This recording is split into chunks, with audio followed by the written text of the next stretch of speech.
Hello students, আমার চ্যানেলে তোমাদেরকে স্বাগত। শুরু করছি ক্লাস 11 ফার্স্ট সেমিস্টারের একটি ইতিহাসের ক্লাস। দেখতে পাচ্ছ তোমাদের সামনে রয়েছে রায়মার্টিন প্রশ্নবিচিত্রা ক্লাস 11 ফার্স্ট সেমিস্টার। তো আমরা কিন্তু এই রায়মার্টিন প্রশ্নবিচিত্রা থেকে তোমাদের ক্লাস 11-এ যে অধ্যায়গুলো আছে সেই অধ্যায়গুলোর অধ্যায়ভিত্তিক এমসিকিউ ক্লাস করছি। তো আজকে কিন্তু আরও একটি ইতিহাসের অধ্যায়ভিত্তিক ক্লাস নিয়ে এসেছি। তো আমি তোমাদেরকে বলে দিয়েছি যে আমি এই প্রশ্নবিচিত্রা থেকে তোমাদের ইতিহাসের যে অধ্যায়ভিত্তিক অধ্যায়গুলো আছে সেগুলো শেষ করে দেবো আর প্রথমে, তারপরে আমরা মডেল সেট করব, ঠিক আছে? তো চলো আজকে আরও একটি অধ্যায়ভিত্তিক ক্লাস নিয়ে তোমাদের সামনে চলে এসেছি, ক্লাস 11 ফার্স্ট সেমিস্টার ইতিহাসের। তো ক্লাস 11 ফার্স্ট সেমিস্টার ইতিহাসের রায়মার্টিন প্রশ্নবিচিত্রা থেকে যে তোমাদের যে প্রথম যে অধ্যায়টা আছে ইতিহাস পাঠ, এই অধ্যায়টা এখান থেকে আমরা 3টি পর্ব করেছি। আজকে কিন্তু আমরা করব 4 নম্বর পর্ব, 101 এখান থেকে হবে। আজকে আমাদের 4 নম্বর পর্ব হবে।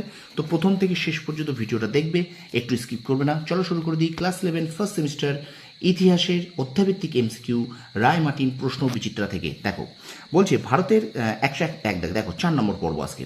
দেখো, ভারতের কাওয়ালি গানের ইতিহাস ঘাঁটলে এই ধারার জনক হিসেবে পাওয়া যায় এক বিশিষ্ট ব্যক্তির নাম, যিনি কিনা সুলতানি যুগের একজন শ্রেষ্ঠ কবি, সঙ্গীতজ্ঞ এবং ঐতিহাসিকও ছিলেন।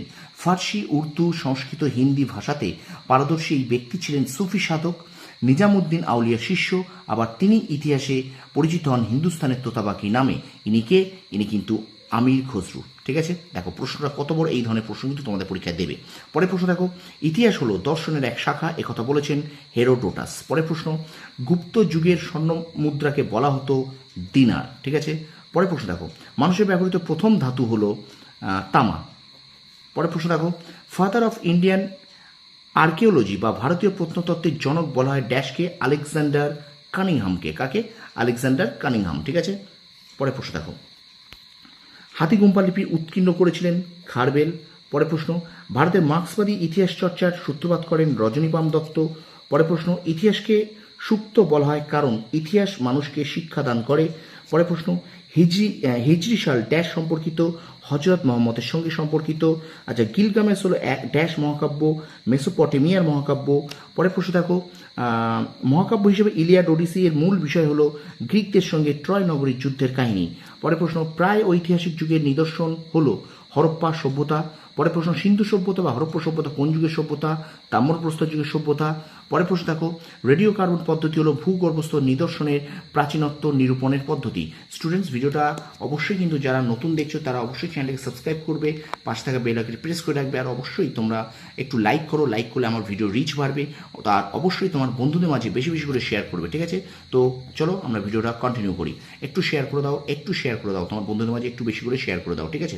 চলো আমরা ভিডিওটা কন্টিনিউ করছি। চলো, এবার দেখো একটা স্তম্ভ মেলাও আছে। আমি তোমাদেরকে বলেছি স্তম্ভ মেলাও কিন্তু আমি এইভাবে পড়ি না, কারণ যেহেতু ভিডিওটা যাতে লং না হয় সেই চেষ্টা করি, যাতে শর্টের মধ্যে 6 থেকে 7-8 মিনিটের মধ্যে যাতে তোমাদেরকে প্রত্যেকটা ভিডিওগুলোকে আমি তোমাদের সামনে তুলে ধরতে পারি। তাও দেখো এখানে স্তম্ভ মেলাও এই ধরনের প্রশ্ন। দেখো 1-এর সি, 2-এর এ, 3-এর ডি, 4-এর বি। কী বললাম? 1-এর সি, 2-এর এ, 3-এর ডি, 4-এর বি, ঠিক আছে? আচ্ছা, পরের প্রশ্ন দেখো, আরেকটা স্তম্ভ মেলাও আছে 1-এর বি, 2-এর এ, 3-এর ডি, 4-এর সি। আবার দেখো 1-এর বি, 2-এর এ, 3-এর ডি, 4-এর সি, ঠিক আছে?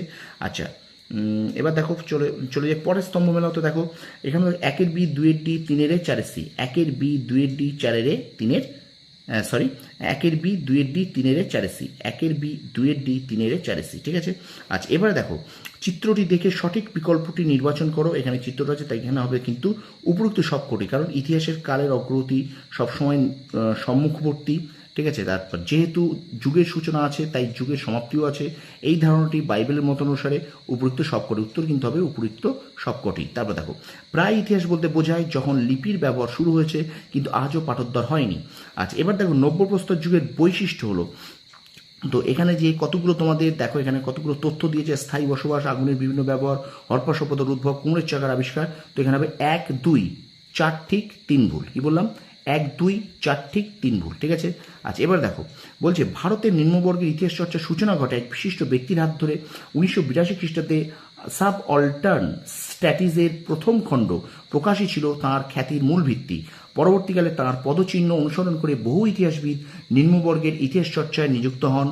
কোন বিশিষ্ট ব্যক্তির কথা বলা হয়েছে? এখানে উত্তর হবে কিন্তু রঞ্জিত গুহ, ঠিক আছে, কোন বিশিষ্ট ব্যক্তির কথা বলা হয়েছে? উত্তর কিন্তু এখানে হবে রঞ্জিত গুহ। পরের প্রশ্ন দেখো, সর্বপ্রথম তামার ব্যবহার শুরু করেন সুমেরীয়রা। আচ্ছা, মমি হলো মিশরের পিরামিডে সংরক্ষিত রাসায়নিক পদার্থ মাখানো রাজাদের মৃতদেহ। তাহলে মমি হলো মিশরের পিরামিডে সংরক্ষিত রাসায়নিক পদার্থ মাখানো রাজাদের মৃতদেহ। ঠিক আছে। আচ্ছা, এবার চলো আমরা চলে যাই পরের প্রশ্নে। দেখো, প্রাচীন ভারতে সর্বপ্রথম কোন শস্যের চাষ হয়? যব। পরের প্রশ্ন, হামুরাবি কোথাকার রাজা ছিলেন? ব্যাবিলনের। পরের প্রশ্ন, হামুরাবির আইন সংহিতা। দেখো এখানে আছে পৃথিবীর প্রথম লিখিত আইন সংহিতা। হামুরাবির আইন সংহিতা পৃথিবীর প্রথম লিখিত আইন সংহিতা। পরের প্রশ্ন, যে লিপিকে দেবলিপি বা পবিত্র লিপি বলা হয়? হাইরোগ্লিফিক লিপি। আচ্ছা, নিম্নবর্গের ইতিহাস চর্চার সঙ্গে যুক্ত ঐতিহাসিকরা হলেন? এখানে দেখো রমেশচন্দ্র মজুমদার, গৌতম ভদ্র, রঞ্জিত গুহ, পার্থ চট্টোপাধ্যায়। এখানে হবে 2, 3, 4 ঠিক 1 ভুল। 2, 3, 4 ঠিক 1 ভুল।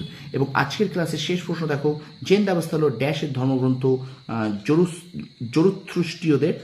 জরুথ্রুষ্টীয়দের কিন্তু ধর্মগ্রন্থ। তো এই পর্যন্ত আমরা 4 নম্বর পর্ব শেষ করলাম। ক্লাস 11 ফার্স্ট সেমিস্টার ইতিহাস রায়মার্টিন প্রশ্নবিদ্যা থেকে অধ্যায়ভিত্তিক এমসিকিউ ক্লাসের 4 নম্বর পর্ব। ভিডিওটা ভালো লাগলে অবশ্যই তোমরা কিন্তু লাইক করবে, বন্ধুদের মাঝে বেশি করে শেয়ার করবে। আর আমার চ্যানেল যারা নতুন আছে অবশ্যই চ্যানেল সাবস্ক্রাইব করো, পাশে থাকবে বেল আইকনটি প্রেস করে রাখো। তোমরা সফল হও, তোমাদের সাফল্য কামনা করি। ধন্যবাদ।